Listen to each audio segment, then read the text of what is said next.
అన్నమయ్య జిల్లా పీలేరు మండలం కాకులారంపల్లి పంచాయతీ చిన్నగాండ్లపల్లికి చెందిన భయ్యమ్మ వెంకటస్వామి కుటుంబానికి అదే గ్రామానికి చెందిన సర్వే నంబర్ 1029/15 నందు 1 ఎకరా భూమి వీరి కుటుంబానికి గలదు.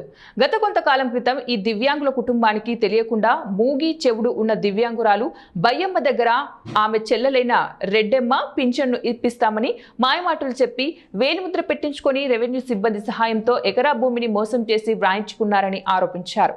భయ్యమ్మ కూతురు లక్ష్మీదేవి భర్త వేణుగోపాల్ తమ భూమి తమకు ఇవ్వాలని కోరగా రెడ్డెమ్మ నాగయ్య దంపతులు కలిసి మీకు భూమికి ఎలాంటి సంబంధం లేదని గెంటేశారు. తమ భూమి తమకు కావాలని అధికారుల దగ్గరికి మొరపెట్టుకున్నా కూడా న్యాయం జరగలేదని ఆవేదన వ్యక్తం చేశారు. సోమవారం గణతంత్ర దినోత్సవం సందర్భంగా దివ్యాంగురాలు లక్ష్మీదేవి ఆమె భర్త వేణుగోపాల్ కలెక్టర్ కార్యాలయానికి వచ్చి తమకు జరిగిన అన్యాయాన్ని కలెక్టర్కు విన్నవించారు. దివ్యాంగులైన ఇద్దరు మీడియా ముందు తమకు జరిగిన అన్యాయాన్ని వివరిస్తూ కన్నీరు మున్నీరుగా విలపించారు.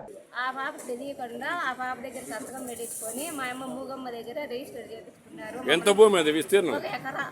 1 ఎకరా భూమి. పుంజానా? పుంజ కాదు, మామూలు ఒరిజినలే సార్. అదే కాదమ్మా, మడా చేను పుంజ.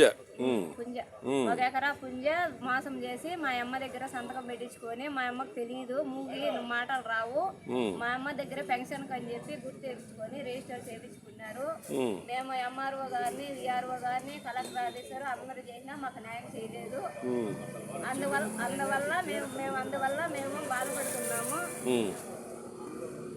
ఓకే, ఇప్పుడు ఇంతకుముందు ఎంఆర్ఓ ఆఫీస్కి పోయినా ఎక్కడ పోయినా ఏం సమాధానం చెప్పినారు వాళ్ళు? ఏమీ చెప్పలేదు. వాళ్ళ దగ్గర లంచం తీసుకొని మమ్మల్ని ఇచ్చేసి మీది కాదు వాళ్ళది కాదు రిజిస్టర్ అయిపోయింది, మేమేం చేయలేము అంటారు.